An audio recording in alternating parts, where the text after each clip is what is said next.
What if you could travel to parallel worlds? The same year, the same Earth, only different dimensions. A world where the Russians rule America. Or where your dreams of being a superstar came true. Or where San Francisco was a maximum security prison. My friends and I found the gateway. Now the problem is finding a way back home. Hello everyone, and welcome back to another glorious episode of Circling the Vortex, brought to us this week by EduLearn and Jolt Cola, where 3 colas plus 2 colas equals 5 Jolt Colas. If you'd like your promotional Jolt Cola, please turn in your Jolt Cola coupon at the end of the episode. Joining me today, though, I'm your host, Ben, and joining me today from a world in which every person in a position of authority has to be a clown, we have Nathan. And I do mean an actual, literal, in-makeup clown, just to be clear. It's a very scary world when, you know, there's a man on the TV saying, you know, that lockdown's going to continue, and he's an utter clown. But there we go. Ooh, political. Political. It was also just the first one that popped into my head. But I mean, it could be like your head teacher. I was thinking more policeman clowns. Policeman clowns. But that'd be really hard to do because of the long shoes. However, you could they'd be tripping over all the time. I love that. However, fantastic. The benefit of clown police is that when there's a crime and the police car rocks up, like 20 of them come out. It's quite impressive, you know. Clown car technology. Yeah, you know, Mr. Smiles rocks out with his baton and his mace ready with 19 fellow officers. Okay, where am I from? And I guess I'm joined by Ben, who comes from a world where every time you break a bone, it grows back stronger. Okay, that's interesting. That sounds pretty cool. So what, people are just like breaking the bones in their body on purpose? Yeah. Like, so you just like snap your fingers, but you go through the pain, I take it. And I'm guessing the healing process isn't fun. Yeah. It's not like magical healing, but no, you know, like it knits together stronger. So you find people that have been like knocked off mountains and with hench bones. Wow. Okay. Is it scary? Okay. Is it scary, Ben? I mean, it's a bit scary, but at the same time, I think you're just going to have a lot of people breaking bones for the sake of getting stronger. And it's like, you think about it like from a competitive sport or like soldier perspective. Imagine if you signed up to be in the military, I would imagine they would like repeatedly break a lot of your bones to make you tougher in combat. Oh. For example, can you imagine? It's like it'd be like a badge of honor. How many times have you had your leg, like the bones in your legs broken? 35 times. Oh. Just so I'm see, this is dark. I didn't want it to go dark. Not that dark, but now I'm thinking like you join the army, then like they medically break your spine and skull. Yeah. No, I take that world back. I don't like it. You didn't think that one through, did you? I didn't think it through. The concept. Well, to be fair, in the land of sliders, most of the writers don't think their concepts through either. But we are here to talk about The Young and the Relentless, which is episode 11 of season 2, episode 21 of Circling the Vortex. And I really enjoyed this episode. It was a hoot, and I can't wait to go over it with you, Nathan. It was fun. Yeah. And looking back at it, it follows one of my sliders rules.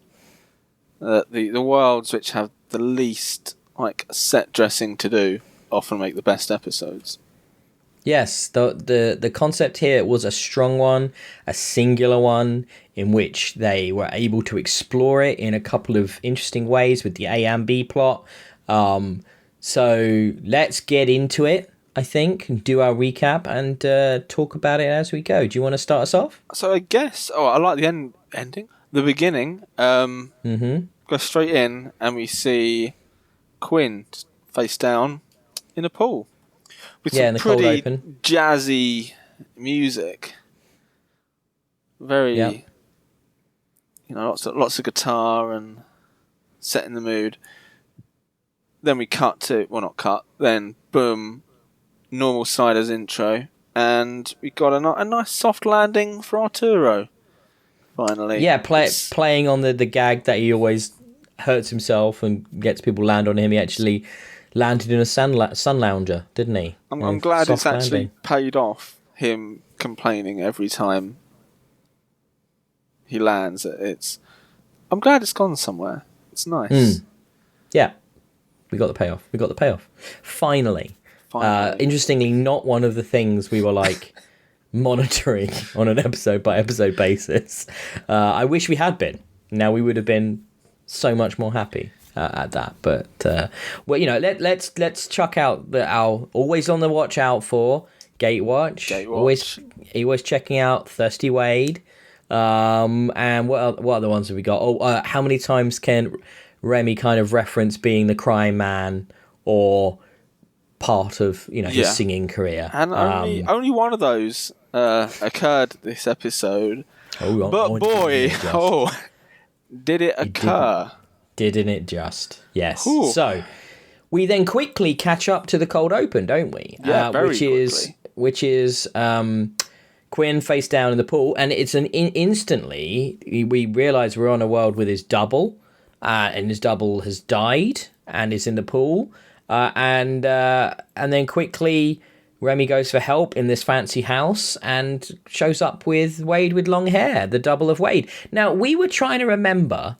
Now do correct us if we're wrong. Send us a tweet, post on the Reddit thread, etc. Please let us know if there have been many other examples of double Wades, because we couldn't think of any. I've got a feeling one might have been referenced, but I can't recall a double Wade episode. No, and obviously we often really enjoy the double episodes. They're often the strongest, and this didn't disappoint in that regard, because I think what we got to see here, what you get with a double episode is the fact that the actor gets to let loose and do a performance that they haven't done for, you know, however many episodes. So they get to have a bit of fun, and I think Wade had a great time. Sabrina Lloyd absolutely chewed up the scenery, doing her best soap opera dynasty era, you know, 80s big hair sort of power woman, you know, what did I say, Black Widow style, just not Scarlett Johansson Black Widow, but kind of entrapment and using her sexuality and stuff Wade doesn't get to do because she's the tomboy and the feminist and all that stuff. I think she did it really well. She had a great time. Even with things like the way she spoke, the body language, the movement, it just had that edge that was like, yeah, this is cheesy soap. Through this episode was so 100%, wasn't it? Yeah, I mean, yeah. We looked it up. So you thought, you know, you felt like you knew something called The Young and the Restless, didn't you? It rang a bell, and I kept calling this episode that. Looked it up, and it is a soap.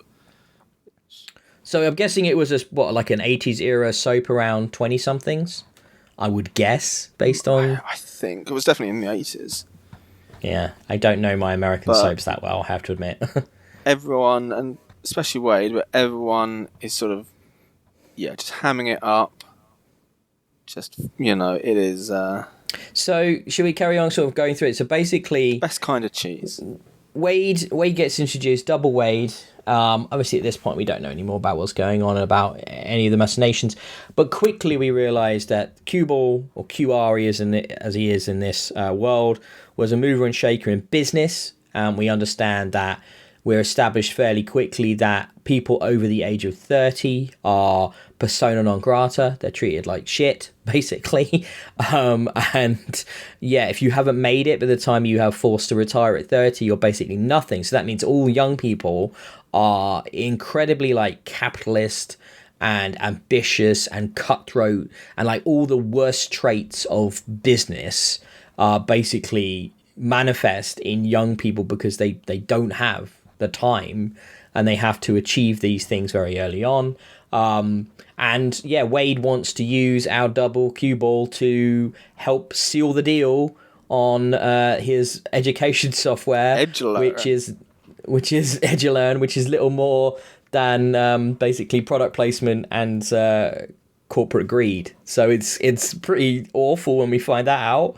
And then it kind of just goes from there, and we get, one of the more fun B plots as well, with Arturo and Remy, who are basically banished to the downtown city, where they quickly discover older people are not loved for it. And as someone in his 30s, I certainly felt, a kinship with what they went through. You're an old man now. I am. According to this world, at least. Obi-Wan, as Arturo gets called. Which... what did they say? Jimmy Carter lost the election. Well, he got ousted by Howard Stern. Hounded out of office by Howard Stern. Then they dropped the voting age to 9.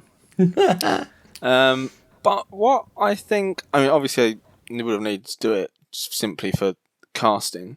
But I'm glad they didn't go for the obvious literal kids doing adult jobs kind of cliche. Like a 10-year-old being the barman, that kind of... the ages, I want to say, mid-20s maybe, a lot of these people, so they're not stupid. They're not like a 5-year-old, but you can tell they're very obviously inexperienced in what they're doing, and a lot of the jobs, like the judge, is not exactly I think a it's formal, interesting, respectable, because they give a time frame here, so we have to bear in mind that the Sliders is mid-90s, right? And they timelined the Howard Stern ousting of Carter in 1980, didn't they? Right? I don't know my US presidents that well, but I'm pretty sure it was 1980. They said, which means that the timeline was very short between that. So that means that this society we're living in, which is this, it still has a lot of resentment, doesn't it? So it's not like it's several generations deep into this society. It's only like one or two at the most. So you've still got a lot of like real bubbling under the surface resentment towards the baby boomers and the problems that they caused, basically, which weirdly enough is felt very real to this day, to do things like the housing crisis and stuff like that. It's got a lot to do with the society the baby boomers set up. So I think that's interestingly prescient. And normally we get with these alternative worlds a very extended timeline, don't we, for a lot of change to have happened, whereas this felt a lot more immediate. So the resentment felt towards Arturo and Remy was really palpable in that bar scene. Like, basically the young people attacked them, they defended themselves, and then they got taken to kangaroo court to be dealt with very, very swiftly by a judge whose affectations were long hair, drumsticks, and he basically looked like he was trying to be kind of Kurt Cobain. Like, throughout this we got a lot of what I would describe as like rip-off Chili Pepper-esque inspired sound music that throughout, kind of, as like, and it was all very guitar riff, twangy, and so what was it he said to the when Arturo was kicking off, he was like, "Fair enough, you cap on me, man, but you can't insult the cutest counselor." Something. It was it's kind of like high school, isn't it? Like late high school dialogue almost, where they're all that, and I guess what they're saying is many of them were meant to be that age, sort of between sort of 16 and 21 is what most of the characters are meant to be in this. So I think what we were established with Quinn and Wade is the reason that their machinations for the software was so intense is that they were reaching the late 20s point, so they were kind of like running out of time to make a success of themselves, which is what was putting pressure on them. So there's some stuff at play here. So we've kind of, how do you want to do this? Do you want to sort of cycle back to Quinn and Wade's storyline a little bit? Yeah, we'll go. But before I do, it's one thing that I think it might have been overlooked, or it might be me reading way too much into it. When Rembrandt was reading from the magical book they get every time, they always find a book. They just goes to the library, get world history, done, everything.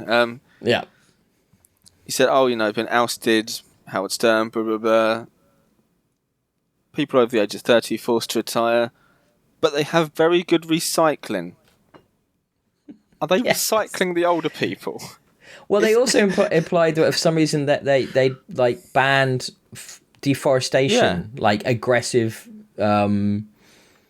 lumbering I guess. It was a weird thing to throw away, and it was like, and Remy makes a crack about, "Wow, I'm not a tree." It's like, we know. All right. Is there like some secret Soylent Green thing going on in this world?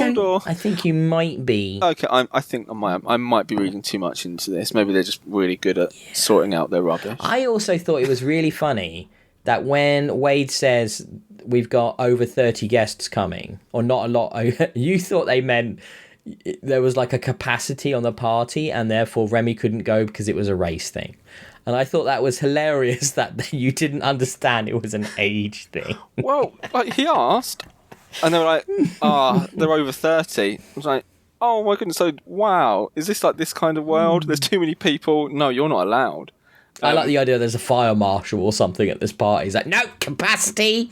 You cannot have any more in this party. Look, this is what we live in. I'm so used to having a set capacity now of how many people to meet. It's a post-COVID viewpoint that you're watching Sliders through. And I thought she was just being awful to Rembrandt, but no. She was being awful to Rembrandt because he's old. Yes. So they've gone off and got arrested. And then, meanwhile, in the A plot, Quinn and Wade are basically being... Especially Quinn is being like used to get evil Wade, Corpo Wade, whatever she wants from him, basically, and she's dangling that sexiness just constantly in front of him. She puts on some weird like satin combo for the party while he is wearing a chessboard. Yeah, one of the worst. I thought. Perhaps the worst outfit I'd ever seen. But then we met another character, Kyle Beck, who showed up in what I can only describe as a vomit shirt with an accompanying, but somehow still clashing, vomit tie. I mean, the vomit is the 90s. I couldn't actually comprehend how it could be that bad. The 90s grew up on him. So those weird patterns, those just... aggressive. I think you're being harsh on that. I think it's more 80s. So I think the clothing in this, they actually Wade and Quinn reference how it's retro, and I think what we're seeing is that this is meant to be 80s meets 90s inspired fashion because culture has not developed from that point due to what happened in the 80s with the young people kind of revolution. So that's what's always been hip. And it's like fashion has therefore kind of gone off in a different, much worse direction, it would seem. And 90s fashion was bad, but this is worse. Like, this is worse. So I grew up in the 90s, Nate. I'm going to defend it a little bit. I'm just saying. I grew up in a bit of the 90s, thank you. I grew up through all of it. Yeah. So because if it was 90s, what I would have expected was more grunge. Like, we got some of that with the music and the look with the hair. Some of the hair, like the Judge, for example, he had a bit of a grunge vibe to him. But, like, not so much I was thinking older the fashion. More bright neon radical side of the 90s, like that. Yeah, there was definitely some language, 90s, like, in-your-face youth culture language going on, yeah. And it was, it was a weird mismatch. I really enjoyed it, though. That they really thought about a lot of this, from the fashion to the language to the kind of corporate greed is good culture to the overly ambitious nature of everyone and to the pressures that they'd be under. So you kind of felt bad for them. You know, a lot of those young people so there is a sympathetic young person character that comes up, which is the public defender of Wade and Arturo. Tiffany something, but it was just like Arturo was really horrible to her throughout the episode until she kind of she redeems herself. I'm a professor of cosmology. I have more intelligence in my little toe than you do. He's just. I mean, Arturo's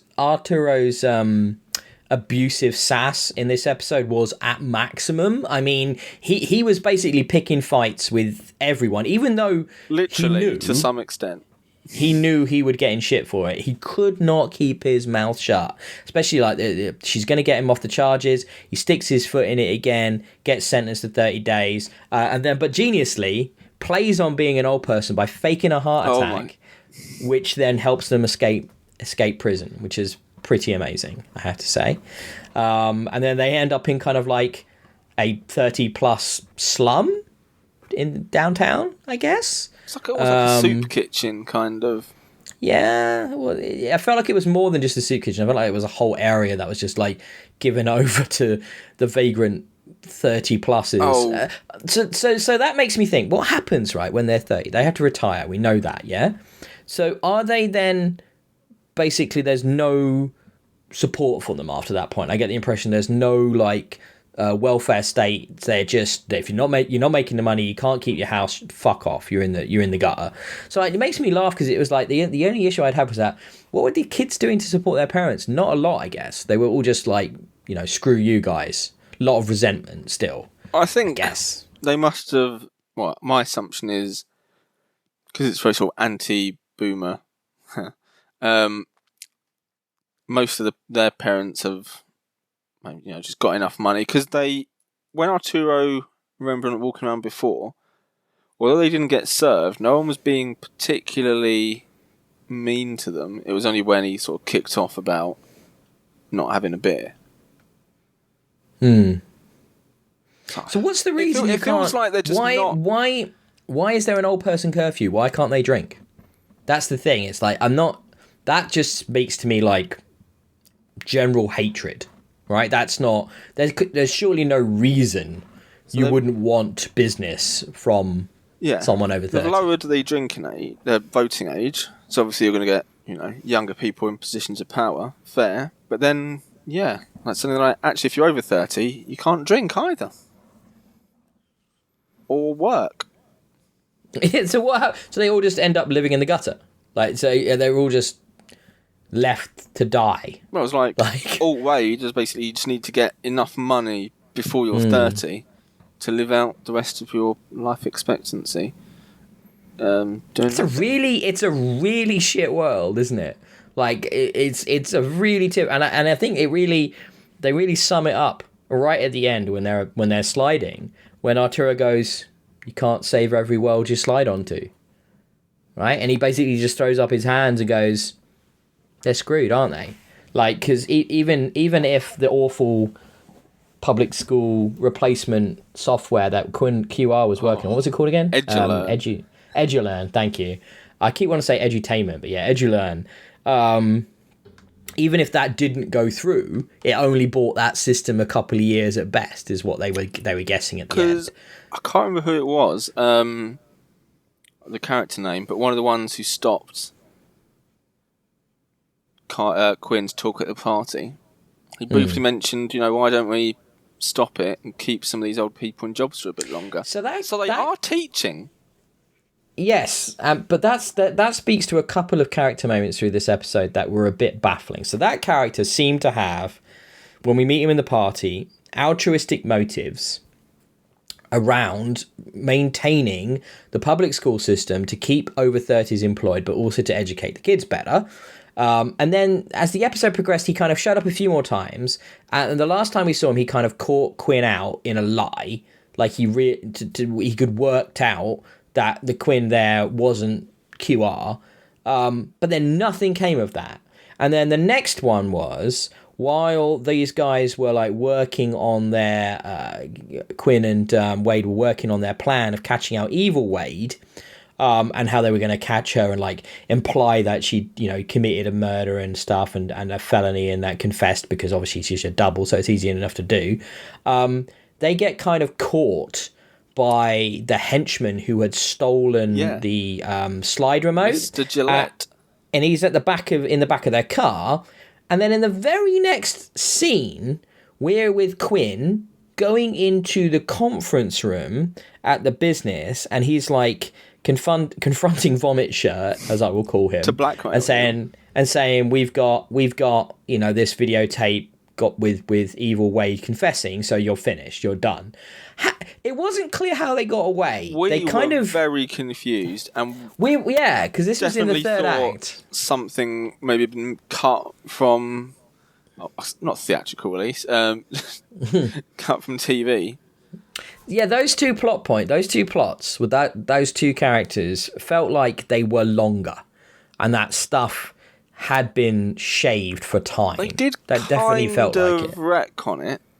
Yeah, when they it gave appeared at the end. They gave enough. But yeah, just about. the way you're but there was a watching good 10 minutes there where you're like, what happened here? How is he free? They gave me a better offer, and I mean, fair enough. But when you're watching it, it's like, oh, they were just captured, and now Quinn's there and Wade's there. Oh, it's a bit jarring, sort of a jump. It was, and that's a shame because I think it marred a very strong episode from a character and storytelling perspective. This episode was really moving.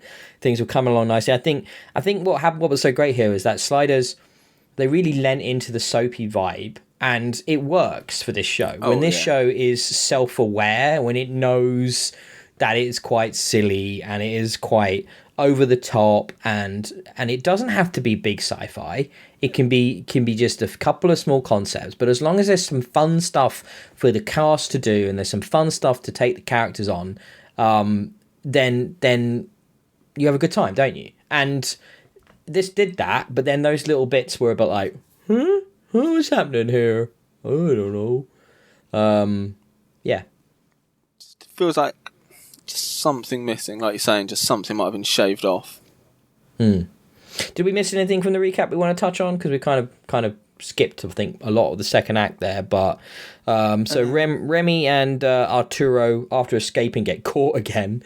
So yeah, then we're like back with the public defender, and she's doing the bare minimum that and stuff, and they've kind of taught her the error of her ways and how to be better at her job, and she redeems herself and shows that she's not completely useless with basically the barest knowledge of what the legal requirements would be in that situation. Yeah, that they got in trouble for. The defence she gives could have probably easily researched it, given it before. Oh yeah, I mean it wasn't like some great piece of legal manoeuvring, was it? It was just it was the sign nothing. that had to be visible from outside. It wasn't. And the thing that really grosses me out about this scene is that, yes, they're young. Does young also just mean really, really, really inappropriate? Like, the sexual advances from the judge here to the public defender are just a bit like, what is it he says? Oh, damn. Well sweet, done, sweet cheeks or hot foxy cakes lady. That was foxy lady. Foxy lady. And he thinks he's charming, but really he's just mad creepy. Like, wow. Next level. Just not like when their brief was, the characters are all kind of 16 to 20 something. They're just like, we'll just make them flirt a bit and be a young, and be a bit naive. That's it. These 40-year-old guys and girls in the writers' room. What's a young person? They're just really horny, aren't they? They're just like really horny all the time. Okay, yeah, that works. So talking about horny, we mentioned, the thirst of the Wade is something we always keep an eye out for. And she weren't just thirsty, mate. She got to drink. And she got to drink deep. From the well of Quinn. I mean... Except it was evil Wade. No. She was just... Any opportunity, she was just... Macking. She was on it and on him. Deep tongue, lipstick smeared action. That's what it was. I think one scene definitely had that sort of cliche lipstick smear, like somehow halfway up his face. He was wearing Wade, like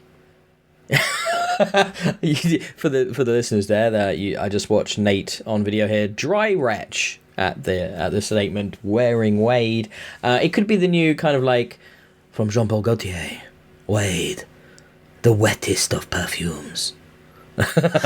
No, just thinking. No, don't want, wouldn't buy. Me. Not for Nate. It's not the eau de toilette Wade would frequent. It did feel fit the that kind of soap femme fatale. Mm-hmm. Oh, her husband's dead.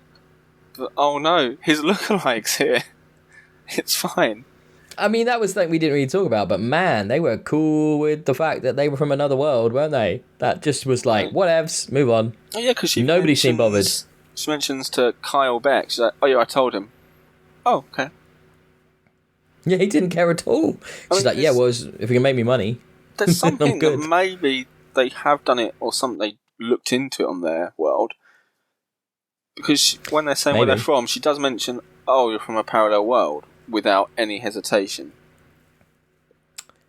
Yeah, so Either the idea that, of sliding didn't seem that insane to them at all, did it? Or it is a pure soap world, and they're just that used to everyone having a double. Yeah, like the evil twin is just accepted as a trope, as life on Soap Planet. I mean, she kind of says a couple of times, "Oh, it's pretty freaky looking at another one of me," or something. But for most of it, she is totally fine with these two doppelgangers. There was one scene where I half expected Evil Wade to suggest a threesome with the two Wades and Quinn. Like that's how thirsty Evil Wade was. I thought that was going to be put on the table, and there'd be that moment where Quinn looked at Good Wade, looked at Evil Wade, and then it would be like, no, I couldn't possibly, that would be wrong. So he does seem quite disgusted by this world. In his defence, he does get up on his high horse pretty quick, as Quinn does. He is our moral hero for all times, a paragon of ethics and virtue. He doesn't seem happy that they're using Edgelern. It's awful. Jolt Cola was getting some serious props. When, it can't have been many years since Carter 95 came out. That's all you need. Yeah, he could have just... Yeah, if he was promoting in Carter, then it would have been fine, wouldn't it? Exactly. But no, I go on. After you. I was just going to say I like this episode, but so you go on. I do, but one thing I was quite curious about, where were the alternate Arturos and Rembrandts?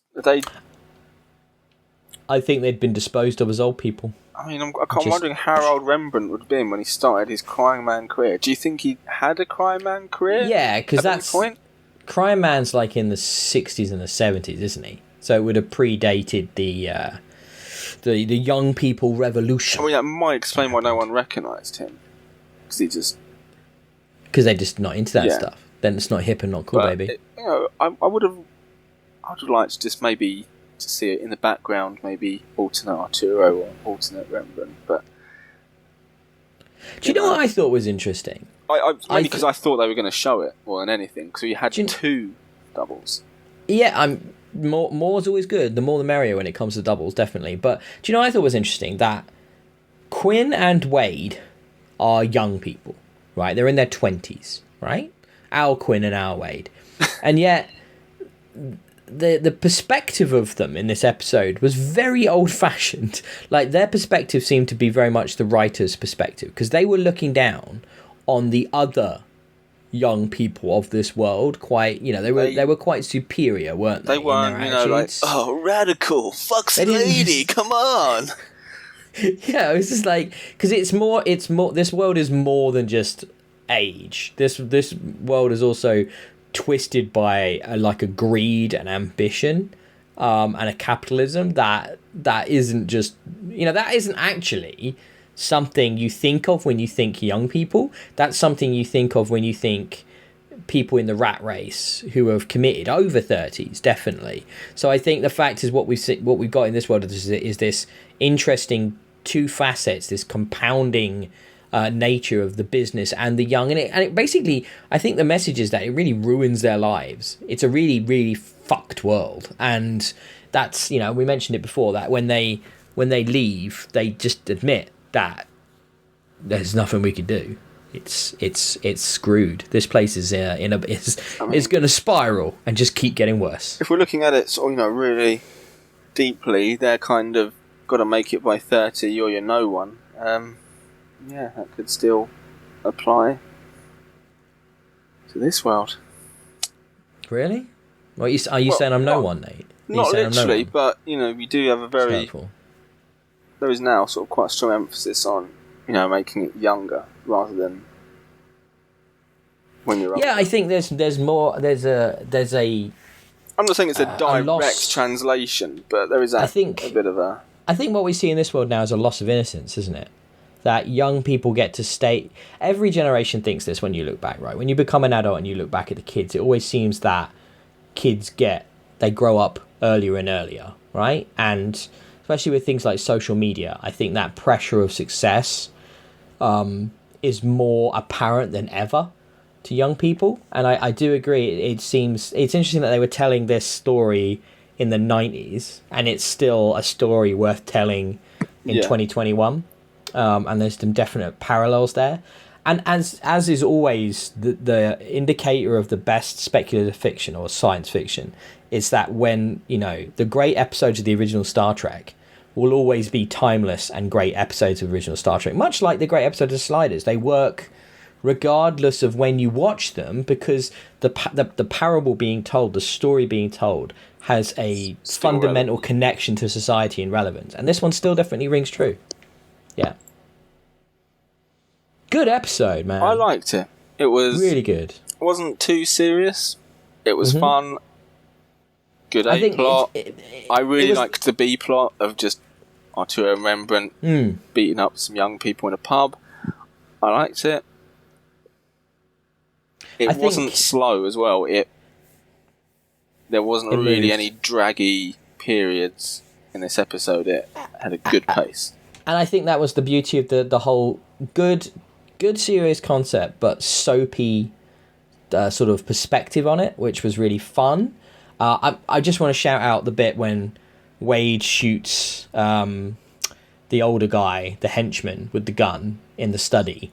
It's just the way she fires that gun and holds it. It's just I know what you mean. It's just like dynasty. Casually, like from the hip, just bam, bam, bam, bam. Oh. That's one cold-blooded bitch. Like, she is 100% soap archetype. I think she fully went for the soap bit with lots of so good breathy speech. Yeah.